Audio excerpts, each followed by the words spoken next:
الحمد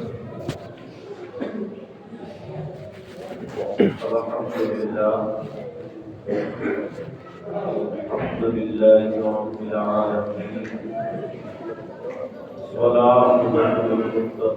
والصلاة والسلام على سيد الأنبياء والمرسلين. أما بعد، أعوذ بالله من الشيطان الرجيم. بسم الله الرحمن الرحيم.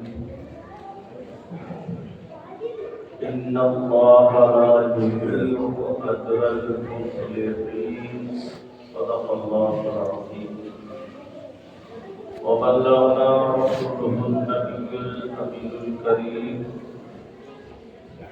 ونحن على ذلك لمن الشاهدين والشاكرين، والحمد لله رب العالمين.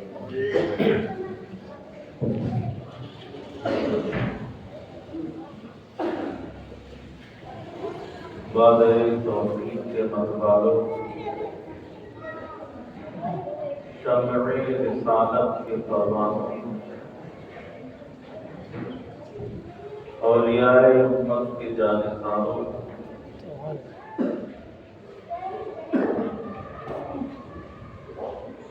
آئیے ہم اور آپ سب سے پہلے آقا نامدار، ہم غریبوں کے خریدار، ہم فقیروں کے سردار، گلشن ہستی کی اولین فصل بہار، شہنشاہ ذی وقار، عالم حق آسمان، سیار لا مقام، ان کی رفتار سبحان الذی اسریٰ، ان کی گفتار وما ینطق عن الہویٰ، جن کا چہرہ والنجم اذا ہوا، جن کی زلف واللیل اذا یغشا، جن کا سینہ الم نشرح لک صدرک، احمد مجتبی جناب محمد صلی اللہ علیہ وسلم،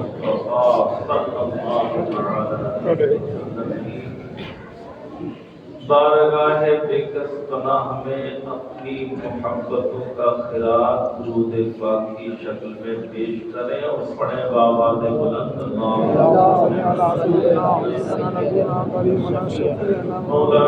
محمد وعلی آل سیدنا مولانا محمد وسلم. صلوا علیہ الصلاۃ والسلام علیک یا رسول اللہ صلی اللہ علیہ وسلم.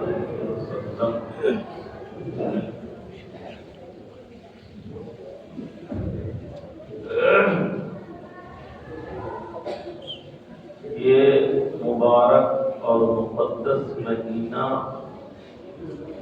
شعبان المعظم کا مہینہ کہلاتا ہے، اور اسی مہینے کی 15 جو تاریخ ہوتی ہے جسے شب برأت کہا جاتا ہے، وہ اسی مہینے میں آتی ہے.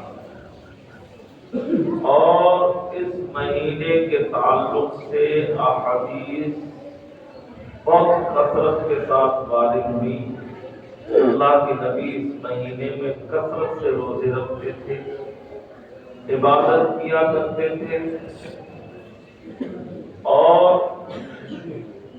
اسی مہینے میں ہمارے جو اعمال ہیں وہ اللہ کی بارگاہ میں پیش کیے جاتے ہیں، اور اسی مہینے میں پورے سال کے جتنے معاملات ہیں اللہ فرشتوں کو سونپ دیتا ہے، ان کے سپرد کر دیتا ہے.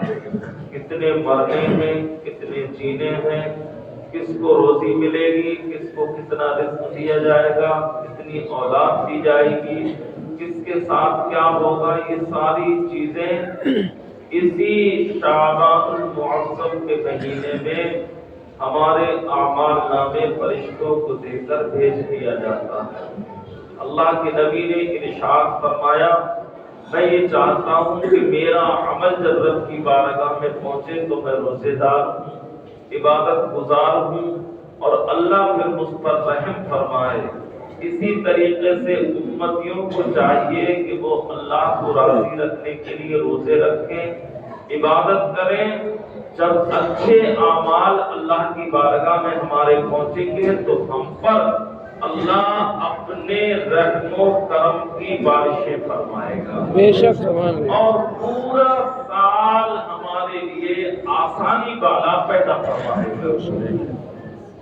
اچھا، شب برات سے پہلے ایک جمعہ اور آئے گا، تو آج شب برات کی باتیں نہیں بتائی جائیں گی تاکہ آپ بھول نہ جائیں، تو جو آنے والا جمعہ ہوگا اس میں بیان کروں گا نفل کتنے پڑھنے ہیں، کیا کیا کرنا ہے ہمیں اس میں، یہ ساری باتیں انشاءاللہ اگلے جمعے کو آپ کے گوش گزار کرا دی جائیں۔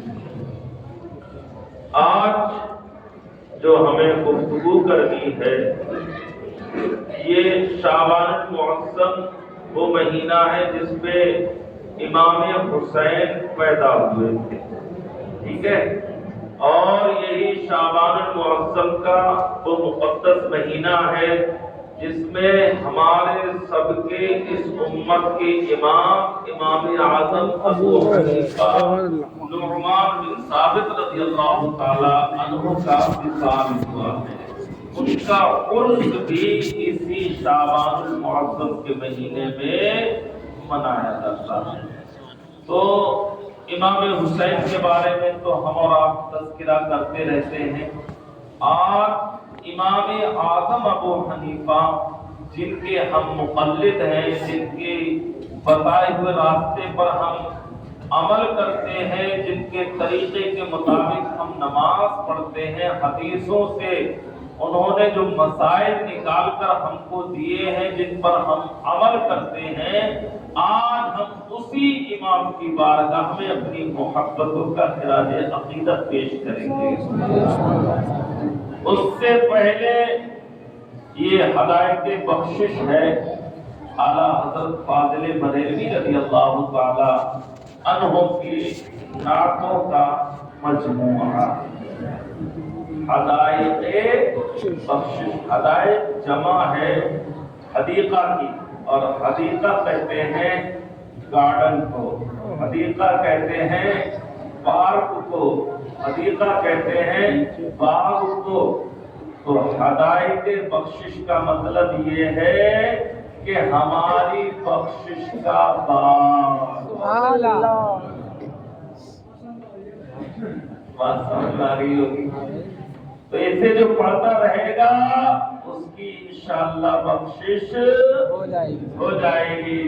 بڑی مشہور نعت ہے اعلیٰ حضرت کی، تو اس کے شعر میں آپ کے گوش گزار کر رہا ہوں، آپ ہمیشہ سنتے رہتے ہیں، بس یہ تھوڑی تھوڑی وضاحت کے ساتھ تاکہ بات پوری سمجھ میں آ جائے۔ سن لیں، چمک تجھ سے پاتے ہیں یا رسول اللہ، آپ ہی سے تو ساری کائنات روشن ہے۔ آپ آئے، جہالت چلی گئی، تاریکی ختم ہو گئی، ساری دنیا میں روشنی پھیل گئی، اور یہ علم کی روشنی تھی۔ علامت فرماتے ہیں چمک تجھ سے پاتے ہیں سب پانے والے، میرا دل بھی چمکا دے چمکانے والے۔ یا رسول اللہ، اس غلام کا دل بھی روشن فرما دیجئے۔ آپ کے تو سب قبضہ و اختیار میں ہیں، آپ جس کو چاہیں اس کے قلب کو روشن فرما دیں، اور جس کو چاہیں اپنے دیدار سے فیضیاب فرما دیں۔ علامت کہتے ہیں چمک تجھ سے پاتے ہیں سب پانے والے، میرا دل بھی چمکا دے چمکانے والے، برستا نہیں دیکھ کر ابر رحمت، بدوں پر بھی برسانے والے، برستا نہیں دیکھ کر ابر رحمت۔ علامت کیا کہتے ہیں؟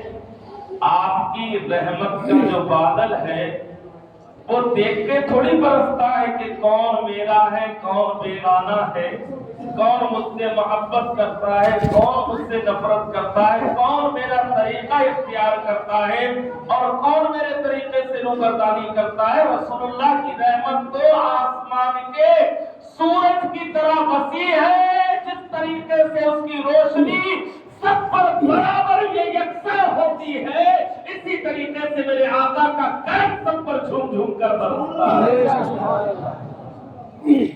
برستا نہیں دیکھ کر ابرے، ابر کہتے بادل کو رحمت، بدوں سے مراد بڑو، برستا نہیں دیکھ کر ابر رحمت، بدوں پر بھی برسا دے برسانے والے، مدینے کے خطے خدا تجھ کو رکھے، مدینے کے خطے خدا تجھ کو رکھے، امیروں غریبوں کے ٹھہرانے والے، مدینے کے خطے خدا تجھ کو رکھے، امیروں غریبوں کے ٹھہرانے والے۔ اور اعلیٰ حضرت عقیدہ دے رہے ہیں تو زندہ ہے واللہ، تو زندہ ہے واللہ، میرے چشم عالم سے چھپ جانے والا۔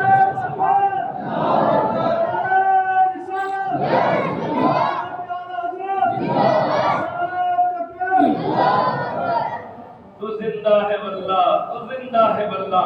ایسے ہی نہیں، اعلیٰ حضرت کے شعر کو سمجھے، اعلیٰ حضرت ایسے نہیں کہہ رہے تو زندہ ہے واللہ، واللہ کا مطلب قسم کھا کے، اعلیٰ حضرت اللہ کی قسم کھا کے کہتے ہیں، میں اللہ کی قسم کھا کے کہتا ہوں تو زندہ ہے، تو زندہ ہے، مردہ نہیں ہے۔ جن کے جو یہ عقیدہ رکھتے ہیں کہ ان کا نبی مردہ ہے، ان کا دل بھی مردہ ہے اور ان کا ایمان بھی مردہ ہے۔ ہمارا دل بھی زندہ ہے اور ہمارا نبی بھی زندہ ہے۔ اور پھر کہتے ہیں یا رسول اللہ آپ زندہ ہیں، آپ بدوں پر بھی رحمت کرم فرماتے ہیں۔ پھر علامت کہتے ہیں میں مجرم ہوں آقا، میں مجرم ہوں آقا، بڑا گنہگار ہوں، سیاہکار ہوں، بدکار ہوں، میں مجرم ہوں آقا، مجھے ساتھ لے لو، مجھے ساتھ لے لو۔ جب کوئی بڑا آدمی کسی کو ساتھ لے کے چلتا ہے، چل میں چل لے اور دیکھ لوں گا کیا ہوگا، آقا علامت کہتے ہیں میں مجرم ہوں آقا، مجھے ساتھ لے لو کہ رستے میں ہے جا بجا کھانے والے، کھانے والے، جلدی سے بول دو، کھانے والے کا مطلب کھانا بھون والے، کھانا بھون ایک گاؤں کا نام ہے جہاں مولانا اشرف علی تھانوی پیدا ہوئے تھے۔ علامت کہتے ہیں میں مجرم ہوں آقا، مجھے ساتھ لے لو کہ رستے میں ہے جا بجا کھانے والے، یعنی وہی عقیدہ، وہی نظریہ اور اسی عقیدے کو ماننے والے جو تھانہ بھون کا عقیدہ ہے، ایسے ہی لوگ ہیں راستے میں، مجھے ساتھ لے لیجیے۔ یہ ہر عاشق کو کہنا چاہیے اپنے مصطفیٰ سے یا رسول اللہ ہم سب مجرم ہیں، ہماری ایمان و عقیدے کو تھانہ بھون سے بچا دیجیے۔ اللہ کہتے ہیں حرم کی زمین اور قدم رکھ کے چلنا، حرم کی زمین اور قدم رکھ کے چلنا، ارے سر کا موقع ہے جانے والے، ایسے نہیں ہے۔ یہ حرم کی زمین وہ مقدس زمین ہے، آپ پاؤں رکھ کے چل رہے ہو، یہ تو وہ جگہ ہے جہاں سر کے بل چلنا چاہیے، جہاں سر رکھ کے چلنا چاہیے۔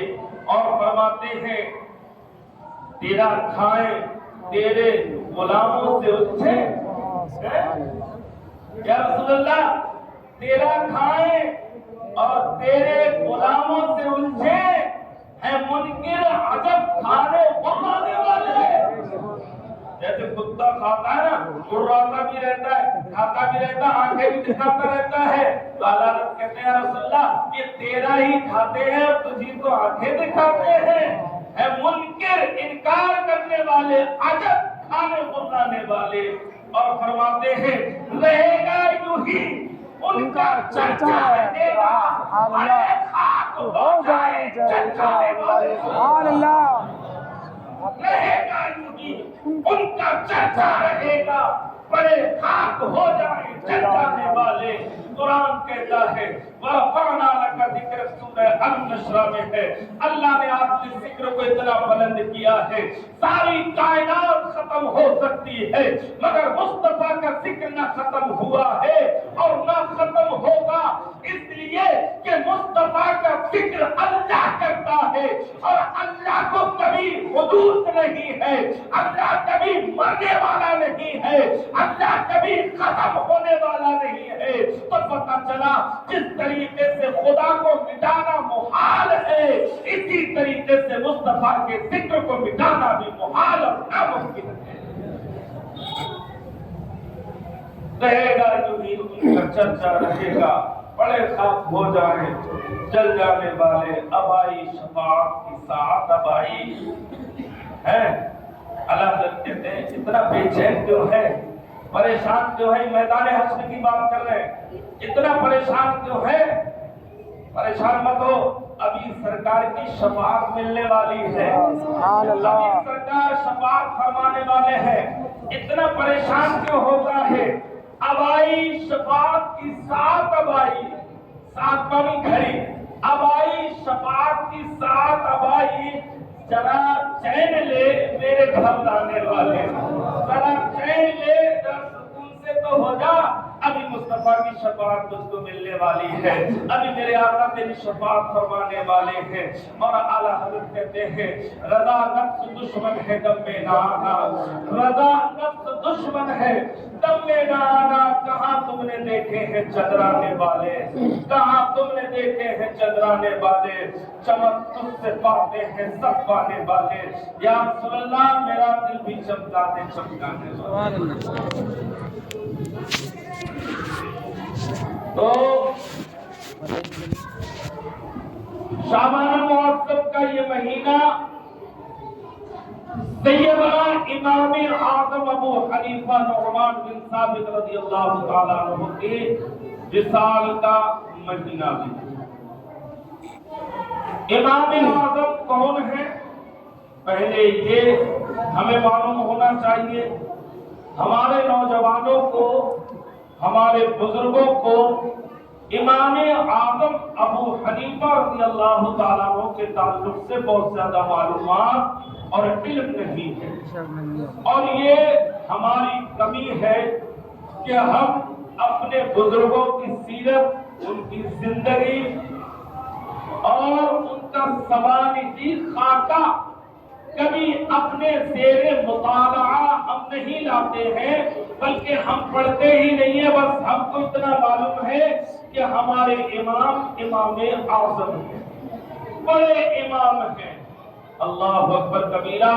اسی وجہ سے کہیں کہیں ہم لوگ چوٹ کھا جاتے ہیں، کسی دوسرے مسلک والا، شافعی مسلک کا ہو یا مالکی مسلک کا ہو یا مذہب حنبلی مذہب کا ماننے والا ہو، تو کبھی کبھی آ کر ہمیں اور آپ کو دھوکہ دے دیتا ہے اور کہتا ہے نہیں نہیں مسئلہ یہ نہیں بلکہ یہ ہے، مسئلہ یہ نہیں بلکہ یہ ہے۔ تو ہمیں چونکہ علم نہیں ہوتا، اسی وجہ سے ہم سے غلطیاں ہو جاتی ہیں۔ مثال کے طور پر نماز میں رفع یدین کرنا، ہاتھ اٹھانے والی بات، مثال کے طور پر سینے پہ ہاتھ باندھنے والی بات، مثال کے طور پر پاؤں کو خوب پھیلا کر کھڑے ہونے والی بات، اس طریقے سے مثال کے طور پر آمین بالجہر کی بات، آمین بلند آواز سے کہنا، جیسا کہ آپ لوگوں نے کبھی کبھی دیکھا ہوگا کہ پوری مسجد گونج جاتی ہے، لوگ بلند آواز سے آمین کہتے ہیں۔ تو ان تمام مسائل کو جاننے کے لیے ہمیں ضروری ہے کہ ہمارے پاس حدیث کا علم ہونا چاہیے، مصطفیٰ کی حدیثیں ہمیں یاد ہونی چاہیے، اور ہمیں یہ معلوم ہونا چاہیے کہ ہمارے امام کا جو مذہب مذہب ہے، ہمارے امام نے جو مسلک ہم کو دیا ہے وہ کن احادیثوں سے ثابت ہے، مگر ہمارے پاس اتنا ٹائم کہاں ہے ہم مطالعہ کریں، ہمارے پاس اتنا وقت کہاں ہے ہم کتابوں کو پڑھیں، ہمیں تو اخبار میں فرصت نہیں دی، ہمیں تو موبائل سے فرصت نہیں ملتی، ہمیں تو اسکول اور کالجوں سے فرصت کہاں ہے، ہمیں تو کاروبار سے فرصت کہاں ہے، ہمارے پاس علم سیکھنے کا وقت ہی کہاں ہے۔ مسلمانوں، سب سے پہلی بات ذہن نشین آپ یہ رکھیں، ہمارا جو امام ہے، ہم اپنے جس امام کی تقلید کرتے ہیں، ہم جس امام کو مانتے ہیں، امام اعظم ابو حنیفہ، اس کی شان یہ ہے کہ سارے دنیا کے غوث و قطب ابدال ایک ترازو کے پلے میں رکھ دیا جائے اور امام اعظم کو تنہا ایک پلے میں رکھ دیا جائے تو امام اعظم کے مقابلے میں کوئی نہیں ہو سکتا ہے۔ اس لیے چاہے وہ امام مالک ہو، امام شافعی ہو، امام حنبل ہو، ان کو یہ مقام اور مرتبہ حاصل نہیں جو میرے امام کو حاصل ہے۔ آپ کہو گے ایسی کون سی چیز ہے جو انہیں حاصل نہیں ہے، تو میں کہوں گا آپ غور سے سنیے گا، ہمارے امام کو جو چیز حاصل ہے وہ تابعی ہونے کا آپ کو شرف حاصل ہے۔ تابعی کا مطلب کیا ہوتا ہے؟ جس نے رسول اللہ کو دیکھا وہ صحابی کہلاتا ہے، اور جس نے صحابی کو دیکھ کر ملاقات کری اسی کا نام امام اعظم ہے۔ سبحان اللہ۔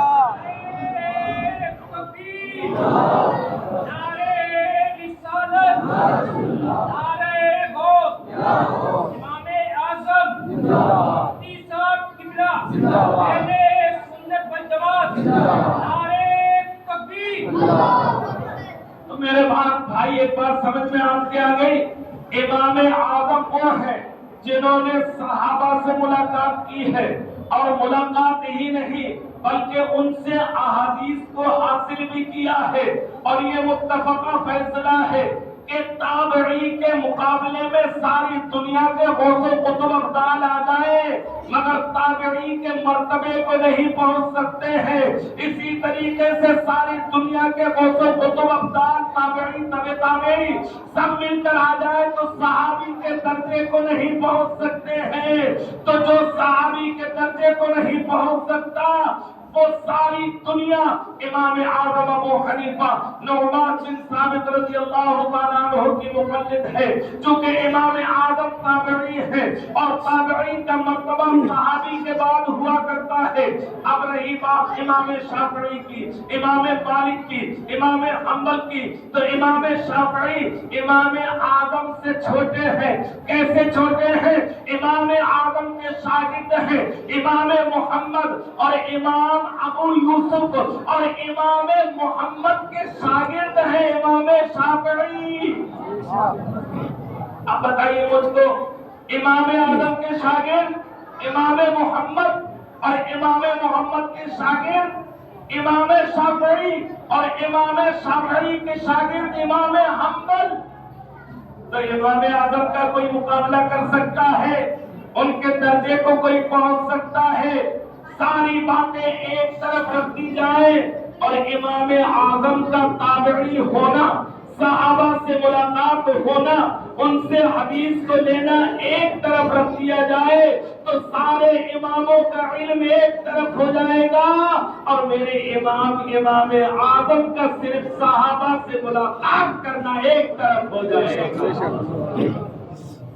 اب آؤ میں آپ کو بتاتا ہوں، امام اعظم ابو حنیفہ کے والد گرامی حضرت ثابت رضی اللہ تعالیٰ عنہ اور امام اعظم کے دادا رضی اللہ تعالیٰ عنہ حضرت ثابت کو جو امام اعظم کے والد ہیں کس کے پاس لے کر جاتے ہیں؟ کوفہ میں۔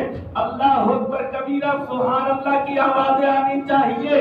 آپ کے دادا جان امام اعظم کے دادا جان امام اعظم کے والد کو لے کر کہاں جاتے ہیں؟ اللہ کے نبی نے فرمایا انا مدینۃ العلم وعلی بابھا، میں علم کا شہر ہوں اور علی اس کا دروازہ۔ سبحان اللہ سبحان اللہ. کہاں لے کر جاتے ہیں؟ حضرت علی مولائے کائنات علی مرتضی رضی اللہ تعالیٰ عنہ کے پاس لے کر جاتے ہیں. حضرت امام اعظم کے والد ثابت رضی اللہ تعالیٰ عنہ جب علی کے پاس پہنچتے ہیں، علی نے ان کی پیشانی کو دیکھا ہے، ان کی آنکھوں کو دیکھا ہے، علی نے دعا فرما دی ہے. گویا کہ علی وہ ہے جو امام اعظم کو دیکھ رہے تھے اور علم کی دعا سے نواز رہے تھے. اسی لیے امام اعظم کے اندر جو علم کی شعائیں ہیں، علم کی کرنیں ہیں، وہ حضرت مولا کائنات کی دعا کا اثر نظر آتا ہے. اور کسی کو یہ مقام حاصل نہیں، اور کسی کو یہ مرتبہ حاصل نہیں ہے جو امام اعظم کو حاصل ہے. آؤ بخاری شریف کی حدیث سناتا ہوں. اللہ کے پیارے نبی صلی اللہ تعالی علیہ وسلم بیان فرماتے ہیں، اور اس حدیث کو خیرات الحسان کے اندر علامہ ابن حجر حیثمی نے نقل فرمایا ہے. علامہ حجر عسقلانی نے تمہید صحیفہ کے اندر اس حدیث کو نقل فرمایا ہے. بہت ساری روایتیں ملتی ہیں. امام بخاری رضی اللہ تعالیٰ عنہ کون ہے؟ امام بخاری کون ہے؟ امام بخاری کون ہے جنہوں نے رسول اللہ کی حدیث کو آقا کریم علیہ السلام سے پوچھ کر بخاری شریف میں لکھا ہے؟ یہ وہ امام بخاری ہے. یہ کس کے ماننے والے ہیں؟ امام شافعی کے ماننے والے ہیں. امام بخاری امام شافعی کے مقلد ہیں. اور امام بخاری شاگرد کس کے ہیں؟ اللہ اکبر کبیرہ. امام شافعی کے شاگرد امام بخاری ہے. اور امام شافعی کس کے شاگرد ہیں؟ حضرت امام محمد کے. اور امام محمد کس کے شاگرد ہیں؟ ابو حنیفہ نعمان بن ثابت کے. اللہ اکبر کبیرہ. امام اعظم پر اعتراض کرنے والوں کو سوچ لینا چاہیے. اگر امام اعظم پر اعتراض کریں گے، اللہ اکبر، ایک بات یہاں پر عرض کر دوں، امام بخاری کی بخاری شریف میں 21 ثلاثیات ہیں یا 22 ثلاثیات ہیں. ثلاثیات کا مطلب کیا ہوتا ہے؟ بخاری شریف کی سب سے معتبر حدیثیں جن حدیثوں میں صرف 3 راوی ہیں، مصطفیٰ کے اور راوی کے درمیان صرف 3 شخصوں کا واسطہ ہے، اور اس کے بعد مصطفیٰ تک وہ حدیث پہنچ جاتی ہے. اللہ اکبر کبیرہ. ان میں سے 11 حدیثیں وہ ہیں جو امام اعظم کے شاگرد حضرت ابراہیم سے امام بخاری نے لی ہے. اللہ اکبر کبیرہ. تو بخاری شریف کا کل سرمایہ امام اعظم کی مرہون منت ہے. اگر امام اعظم اپنے شاگردوں کو بلا لے، امام اعظم کہنے کہ میرے شاگرد آ جاؤ، تو بخاری شریف میں کچھ نہیں بچے گا. اس لیے کہ اکثر بخاری کی حدیثیں امام اعظم کے شاگردوں سے امام بخاری نے نقل فرمائی ہے. میرے امام کا مرتبہ جانتے ہو کتنا بڑا ہے. تو امام اعظم ابو حنیفہ رضی اللہ تعالیٰ عنہ اس قدر علم حدیث کے آپ خوبر سے، اس قدر آپ کے پاس علم حدیث تھا. اللہ نے آپ کو وہ قوت عطا فرمائی تھی. 9 اہل بیت ائمہ سے آپ نے حدیثوں کو اخذ کیا ہے. آپ نے علم دین حاصل کیا ہے. 4000 آپ کے استاد تھے جن سے آپ نے علم حدیث کو پڑھا ہے. اللہ اکبر کبیرہ. امام اعظم ابو حنیفہ نعمان بن ثابت رضی اللہ تعالیٰ عنہ نے ہمارے لیے جو مسائل اخذ فرمائے تھے حدیثوں سے، معلوم ہے کتنے فرمائے؟ 83,000 مسائل قرآن و حدیث سے استنباط فرما کر نکال کر ہمیں عطا فرما دیے اور ہماری اصلاح فرما دی. ان مسائل کے مطابق اپنی زندگی گزار لینا. اس لیے ایک بات اور عرض کرتا چلوں. آج لوگ کہتے ہیں تمہیں امام کی تقلید کی ضرورت کیا ہے؟ غیر مقلدین یہ اعتراض کرتے ہیں اپنے امام کو کیوں مانتے ہو؟ ڈائریکٹ مصطفیٰ کو کیوں نہیں مانتے؟ ڈائریکٹ مصطفیٰ کی حدیث پر عمل کیوں نہیں کرتے. آج آپ لوگ غیر مقلدوں کے دام میں پھنس جاتے ہیں, ان کے جال میں آ جاتے ہیں. وہ کہتے ہیں ارے بتاؤ بتاؤ, سیدھے سادے سنی مسلمان بھائیوں کو بہکا دیتے ہیں, بتاؤ امام اعظم بڑے ہیں یا اللہ کے نبی بڑے ہیں؟ تو ہم میں سے ہر شخص یہی کہے گا اللہ کے نبی بڑے ہیں. پھر وہ کہتے ہیں تو بات کس کی مانو گے, اللہ کے نبی کی یا امام اعظم کی؟ تو ہم کہتے ہیں اللہ کے نبی کی مانیں گے. پھر ہم پھنس جاتے ہیں اور کہتے ہیں کہ اب تمہیں امام اعظم کی ماننے کی ضرورت کیا ہے جب نبی تمہارے بڑے ہیں, وہ تم کو بتانے والے ہیں. اللہ اکبر کبیرہ. اس طریقے سے ہمارے ذہن میں وہ خرافاتیں بٹھاتے ہیں. اللہ اکبر. اور اس کی سادہ سی مثال آپ کو پیش کرتا چلوں تاکہ آپ کے پاس ذہن میں آ جائے. حضرت امام اعظم کی ہم تقلید کیوں کرتے ہیں؟ میں آپ سے پوچھنا چاہتا ہوں, کیا آپ سارے لوگ عربی پڑھے ہوئے ہیں؟ کیا آپ سارے لوگ حدیث کو جانتے ہیں؟ کیا آپ سارے لوگ قرآن کو جانتے ہیں, قرآن کے ترجمے کو جانتے ہیں؟ قرآن کا ترجمہ سمجھنے کے لیے 14 علوم پر مہارت ہونا حاصل ہونا ضروری ہے. علم حدیث کو سمجھنے کے لیے ہمیں اصول حدیث کو سمجھنا ہوگا. نہ آپ کے بس کی بات ہے نہ میرے بس کی بات ہے. ایک عام انسان حدیث سے مسئلہ نہیں سمجھ پائے گا, ایک عام انسان قرآن سے مسئلے کو اخذ نہیں کر پائے گا. مثال کے طور پر ایک حدیث نبی کی یہ ہے کہ سینے پر ہاتھ باندھے جائے, نبی کی ایک حدیث یہ ہے کہ تڑی کے نیچے ہاتھ باندھے جائے. اب میں آپ سے پوچھوں گا, آپ میرے پاس آؤ گے دوڑے ہوئے بھاگے ہوئے, ارے مفتی صاحب ایک بات بتائیے, تو حدیثیں ہم کو مل گئی ہیں نبی کی, ایک میں ناک کے نیچے ہاتھ باندھنے کا حکم ہے, ایک حدیث میں سینے پر ہاتھ باندھنے کا حکم ہے. ہم کون سی حدیث پر عمل کریں, ہم کون سی حدیث مانگے؟ پھر ایک حدیث اور آتی ہے جس میں لکھا ہے کہ نیت باندھتے ہوئے ہاتھ جو ہیں وہ کاندھوں کے مونڈوں تک اٹھانا چاہیے. پھر ایک حدیث اور ملی جس میں لکھا تھا کہ اپنے ہاتھوں کو نیت باندھتے ٹائم آپ کانوں کی لو تک اٹھائیں گے. اللہ اکبر کبیرہ. اب دو طریقے کی حدیثیں ادھر بھی اکٹھا ہو گئی. ایک حدیث میں نیت باندھتے ہوئے ہاتھ کانوں تک اٹھائے جائے, دوسری حدیث میں نیت باندھتے ہوئے کانوں کی لو تک ہاتھ اٹھائے جائے. اب سوال یہ ہے ہم کون سی حدیث پر عمل کریں؟ ہمیں تو حدیث آتی ہی نہیں ہے, ہمیں تو حدیث کا مطلب ہی نہیں معلوم ہے, تو ہم کیسے عمل کریں؟ میرے بھائی اب اس سارے اعتراض اور سارے تعارض کو دور کرنے کے لیے امام اعظم ابو حنیفہ نعمان بن ثابت رضی اللہ تعالیٰ عنہ نے دونوں حدیث میں تطبیق پیدا کر دی. کسی حدیث کی مخالفت بھی لازم نہیں آئی اور مسئلہ بھی سمجھ میں آ گیا. امام اعظم نے کہا میرے بھائی سن لو کان کھول کر, اور میں صرف آپ سے انعام نہیں چاہتا, بلند آواز سے سبحان اللہ کہہ دینا اور آپ کو پتہ چل جائے گا کہ کس کا مسلک زیادہ بہتر ہے, امام اعظم کا یا دیگر ائمہ کا. ہمارے امام کہتے ہیں ارے بات بالکل صحیح ہے, نبی نے اگر یہاں تک ہاتھ اٹھائے ہیں یہ بھی ہم مانتے ہیں, کانوں تک ہاتھ اٹھائے ہیں یہ بھی ہم مانتے ہیں.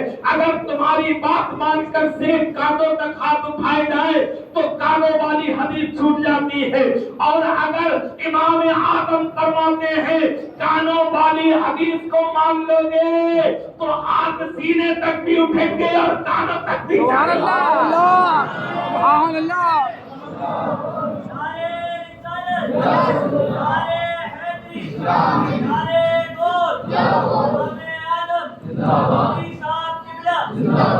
اب بتاؤ دونوں حدیثوں پر عمل ہو گیا, کسی کی مخالفت تو نہیں ہوئی, کانوں تک تو ہاتھ اٹھیں گے پھر کانوں تک بھی آ جائیں گے, دونوں حدیثوں پر عمل ہو گیا. تو میرے بھائی امام اعظم وہ ہیں جو مصطفیٰ کی حدیثوں کو سمجھ کر ہمارے لیے مسائل نکال کر دیتے ہیں اور دینے کے بعد ان مسائل پر ہمارے عمل کراتے ہیں.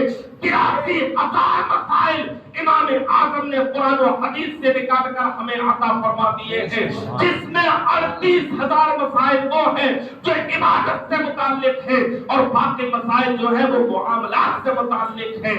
امام اعظم کوئی معمولی شخصیت کا نام نہیں ہے, امام اعظم وقت کے مصلح اعظم کا نام ہے. میں نے جو آیت پڑھی تھی اللہ ارشاد فرماتا ہے ان اللہ لا یضیع اجر المصلحین، اللہ اصلاح کرنے والوں کے اجر کو ثواب کو ضائع نہیں فرماتا ہے۔ جن کے اندر اصلاح کی محبت ہے، جن کے اندر اصلاح کا جذبہ ہے، جن کے اندر اصلاح کرنے کوشش کرنے کی طاقت اور ہمت ہے، وہ دوسروں کی اصلاح کرتے ہیں۔ اور سب سے بڑی اصلاح ہماری امام اعظم ابو حنیفہ نعمان بن ثابت رضی اللہ تعالیٰ عنہ نے کی تھی۔ ارے امام اعظم کا مقام اگر دیکھنا ہے تو امام شافعی سے ہی پوچھ لو امام اعظم کا مقام کیا ہے، ان کا مرتبہ کیا ہے، تو ہر کتاب میں جس میں جی چاہے اٹھا کر دیکھ لینا۔ جو امام شافعی کی سیرت کی کتابیں ہیں، یا امام اعظم ابو حنیفہ کی سیرت کی کتابیں ہیں، یا اور دیگر کتابیں ہیں جو سیر پر لکھی گئی ہے، بزرگوں کے حالات پر لکھی گئی ہے، کسی بھی کتاب میں آپ اٹھا کر دیکھ لیجئے۔ علامہ ابن عابدین شامی علیہ الرحمہ نے فتاوی شامی کے مقدمے میں لکھا ہے کہ امام شافعی رضی اللہ تعالیٰ عنہ کو جب کوئی مسئلہ درپیش ہوتا اور ان کے سمجھ میں نہیں آتا تو امام شافعی جیسی شخصیت، امام شافعی جیسا امام اس مسئلے کے حل کے لیے کہاں جایا کرتے تھے؟ اللہ اکبر، آپ کتابوں میں پڑھ کے دیکھو۔ امام شافعی رضی اللہ تعالیٰ عنہ کا جب کوئی مسئلہ حل نہیں ہوتا تو آپ فوراً ارادہ کرتے چلو بغداد چلتے ہیں، عراق چلتے ہیں، اور عراق جانے کے بعد امام اعظم ابو حنیفہ نعمان بن ثابت رضی اللہ تعالیٰ عنہ کی قبر مبارک کے پاس حاضری دیں گے۔ امام شافعی کہتے ہیں میں جاتا اور امام اعظم کی قبر مبارک کے پاس کھڑے ہو کر نفل نماز کی نیت کر لیتا، اور نفل نماز کی نیت کرنے کے بعد امام شافعی فرماتے ہیں جو مسئلہ میرا حل نہیں ہو رہا تھا، سلام پھیر نہیں پاتا، اس سے پہلے نماز ہی میں مسئلہ حل ہو جاتا تھا۔ اللہ اکبر کبیرہ، لا تو صحیح کوئی میرے امام کے جیسا، لا تو صحیح امام اعظم جیسا، لا تو صحیح کوئی ابو حنیفہ جیسا، ایسے ہی امام اعظم نہیں کہا جاتا ہے۔ جس نے اللہ کو 100 مرتبہ خواب میں دیکھا ہو اس کا نام ابو حنیفہ ہے۔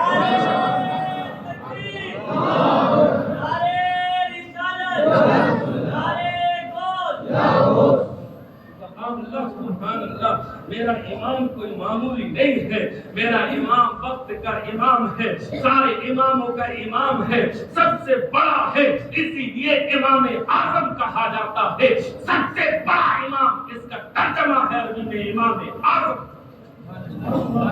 بات سمجھ میں آ گئی؟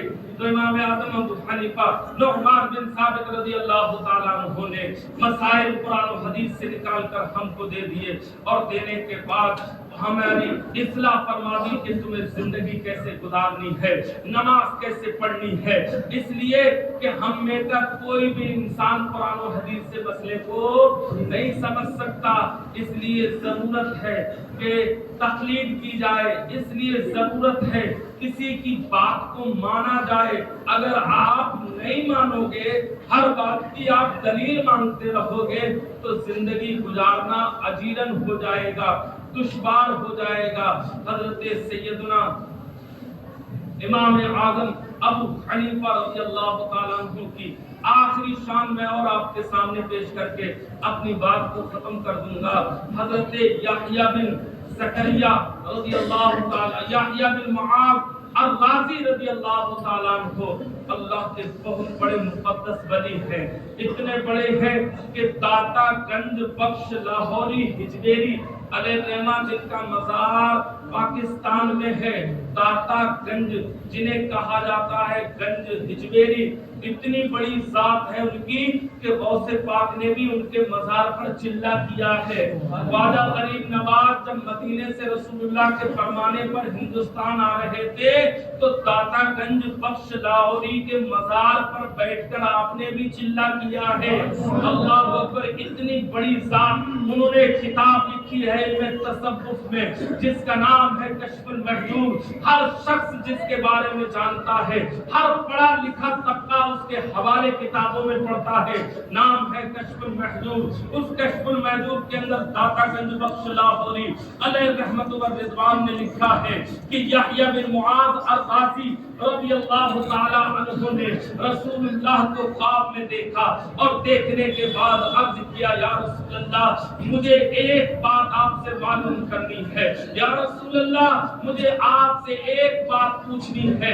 میرے آقا فرماتے ہیں یحییٰ بن معاذ الرازی بتاؤ تمہیں کیا معلوم کرنا ہے؟ یا رسول اللہ مجھے آپ سے بڑی محبت ہے، میں آپ کو بہت چاہتا ہوں، میں ہمیشہ چاہتا ہوں کہ آپ کی خوشبو مجھ کو آتی رہے، میں ہمیشہ چاہتا ہوں کہ آپ کے علم کی خوشبو سے اپنے مشامِ جاں کو معطر کرتا رہوں، میرے جسم سے بھی مصطفیٰ آپ کی حدیثوں کی خوشبو آنی چاہیے۔ یا رسول اللہ میں آپ سے اتنی محبت کرتا ہوں، ہر وقت میں آپ کی خوشبو سونگھنا چاہتا ہوں۔ اب یا رسول اللہ بس اتنا بتا دیجئے میں جب دنیا میں لوٹ کر جاؤں، اس بات کے عالم سے بیداری میں جاؤں تو میں کہاں جاؤں جہاں آپ کی خوشبو مجھ کو مل جائے، جہاں سے میں آپ کی خوشبو سونگھا کروں؟ تو میرے آقا کریم علیہ السلام نے ارشاد فرمایا اے یحییٰ بن معاذ اگر ہماری خوشبو سونگھنی ہے، حدیثوں کی خوشبو لینی ہے، علم کی خوشبو لینی ہے، دنیا میں جانے کے بعد اپنے جسم کو میری خوشبو سے معطر کرنا ہے تو میرے امام آدم کے پاس چلا جانا، نعمان بن ثابت امام آدم ابو حنیفہ کے پاس چلا جانا، اس لیے کہ ان کے علم سے میرے جسم کی اور میرے حدیثوں کی خوشبو آتی ہے۔ ہمارے جو امام ہیں آپ پوری دنیا کا آپ مطالعہ کر کے دیکھیں، پوری دنیا میں آپ پڑھ کے دیکھیں، پوری دنیا کے 2/3 حصے میں اگر لوگ ہیں ماننے والے تو امام اعظم ابو حنیفہ کے ماننے والے ہیں۔ اور اسلامی حکومتوں میں جو عدالتیں قائم ہیں ان عدالتوں میں جو فیصلے کیے جاتے ہیں، مسئلے مسائل کچھ بھی ہو لیکن عدالت جو فیصلے کرتی ہے وہ فیصلے امام اعظم ابو حنیفہ کے طریقے کے مطابق کیے جاتے ہیں۔ پوری دنیا کے اندر جہاں بھی اسلامی قانون نافذ ہے امام اعظم ابو حنیفہ رضی اللہ تعالیٰ عنہ کے مذہب و مسلک پر ہم عمل کرنے والے ہیں، اور انہی کے مذہب کو آگے بڑھانے والی ذات کا نام امام احمد رضا الشاہ فاضل بریلوی مجدد اعلی حضرت ہے، جن کو ہم بہت سارے ناموں سے جانتے ہیں، کبھی عاشق رسول سے جانتے ہیں، کبھی مجدد اعظم سے جانتے ہیں، کبھی احمد رضا سے جانتے ہیں، کبھی المختار سے جانتے ہیں، کبھی ہدایت بخشش کی شکل میں احمد رضا کو جانتے ہیں، اور کبھی قرآن کا ترجمہ کنز الایمان کی شکل میں احمد رضا کو جانتے ہیں۔ یہ انہی کے فیض کا ایک چشمہ ہے جو بریلی میں پھوٹ پڑا تھا، جس سے ہم سب سیراب ہو رہے ہیں۔ اور ایک بات بتا دوں، اعلیٰ حضرت بھی چونکہ خاندانی طور پر افغانستان کے کابل کے رہنے والے تھے، اور امام اعظم ابو حنیفہ بھی وہیں کے رہنے والے ہیں۔ سبحان اللہ۔ ایک بات اور بتا دوں یہاں پر، عرب میں کسی نے کوئی حدیث کی کتاب نہیں لکھی، بخاری شریف، مسلم شریف، ترمذی شریف، ابو داؤد شریف، نسائی شریف، موطا امام مالک، جتنی بھی حدیث کی کتابیں ہیں جس کے آپ حوالے دیتے ہو وہ کسی عرب کے عالم نے نہیں لکھی ہے، وہ سب ہندوستانیوں کی دین ہے۔ سبحان اللہ، سبحان اللہ، بہت جوش سے اب لوگ ہندوستانی دین کہتا ہوں، اس وقت ہندوستان تقسیم نہیں ہوا تھا، یہ ہندوستان کا حصہ بخارا، سمرقند اور افغانستان سب ایک ہی ملک تھا، اور یہ سب بخاری شریف، امام بخاری کہاں کے تھے؟ بخارا، سمرقند، افغانستان کے رہنے والے تھے۔ نیسابور کہاں ہے؟ امام مسلم نیسابوری مسلم شریف پڑھتے ہیں، وہ بھی بخارا سمرقند کے طرف سے ہے، وہ بھی انہوں نے ہی لکھا ہے۔ تم نے دیا کیا ہے؟ تم نے تو ہمیشہ سے دبا دیا ہے۔ تم نے کیا دیا ہے؟ ہمیں کچھ بھی نہیں۔ عقیدہ ہمارا بگاڑنے میں لگے ہوئے ہو.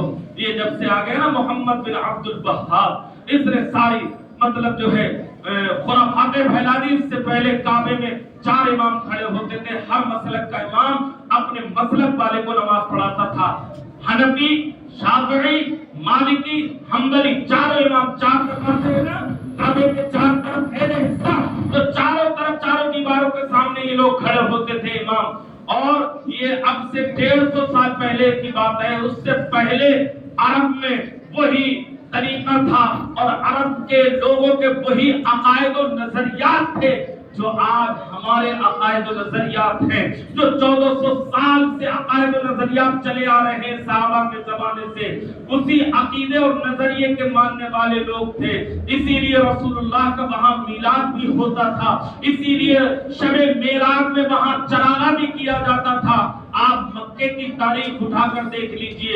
مگر جب سے یہ آئے انہوں نے ایسا فتنہ پھیلا دیا، ایسا فتنہ پھیلا دیا، اماموں کو بھی ختم کر دیا گیا. اب تو بس ایک ہی امام وہاں کھڑا ہوتا ہے، جس کو پڑھنا ہے اس کے پیچھے پڑھتا ہے. میرے بھائی، چاروں اماموں کے مذہب کے ماننے والے لوگوں کے پیچھے اسی کے مذہب والے کی نماز ہوگی. ہماری نماز شافعی مسلک والے کے پیچھے نہیں ہو سکتی، ہماری نماز حنبلی مسلک والے کے پیچھے نہیں ہو سکتی. اس میں کچھ مسائل ہیں، کچھ قانون ہیں، کچھ اصول ہیں، کچھ ضابطے ہیں جس شکل میں ہو جاتی ہے. لیکن میرے بھائی، اب تو وہاں مسلک ہی ختم کر دیے ہیں، چاروں اماموں کے مصلی ختم کر دیے ہیں. اب تو امام کا جہاں دل آتا ہے وہاں کھڑا ہو جاتا ہے اور نماز پڑھا دیتا ہے. میرے بھائی، تو ہم امام اعظم ابو حنیفہ نعمان بن ثابت رضی اللہ تعالی عنہ کے ماننے والے ہیں، جن کا 2 شعبان المعظم کو وصال ہوا تھا. اور امام اعظم کی شان یہ تھی کہ آپ نے 30 سال تک، کتنے؟ جلدی بولو، 30 سال تک، 30 سال تک روزانہ ہر رات میں ایک رکعت میں ایک قرآن اور دوسری رکعت میں دوسرا قرآن پڑھا. کتنے سال؟ 30 سال، یعنی ایک رات میں 2 قرآن 30 سال تک لگاتار امام اعظم نے ختم شریف کیا ہے. اللہ اکبر کبیرہ. اور سنو، فجر کے عشاء کے وجود سے 40 سال تک فجر کی نماز ادا فرمائی ہے. یہ امام اعظم کی شان ہے. اور سنو تیسری بات، 7,000 مرتبہ جہاں پر آپ کا وصال ہوا، جہاں آپ دفن ہے، آپ کا وصال ہوا ہے، وہاں آپ نے 7,000 مرتبہ قرآن کریم کو ختم کیا. شان نرالی. اس لیے ہم کو چاہیے، ابھی تو ان کی زندگی کا سمندر میں سے قطرہ بھی میں نے آپ کے سامنے نہیں رکھا ہے، اور نہ میری اتنی بساط، نہ میری حیثیت کہ میں ان کے مقام و مرتبے کو بیان کر سکوں. وہ تو سراج الامہ، امت کا چراغ ہے، کاشف الغمہ، وہ تو مشکلوں کو کھولنے والے ہیں، ہادی مستنبطین، مسائل کے نکالنے والوں کی ہدایت کرنے والے ہیں، امام المجتہدین والمحدثین. وہ امام مجتہد بھی ہیں، امام محدث بھی ہیں. میرے بھائی، ہمیں ان کی شان کے بارے میں کوئی بھی لفظ گشائی اگر ہم کریں تو ان کی شایان شان نہیں ہے. اس لیے میرے بھائی، میں ضرورت ہے آج امام اعظم کو پڑھنے کی، ان کے مذہب و مسلک کو پڑھنے کی، تبھی ہمارے مسائل حل ہو سکتے ہیں.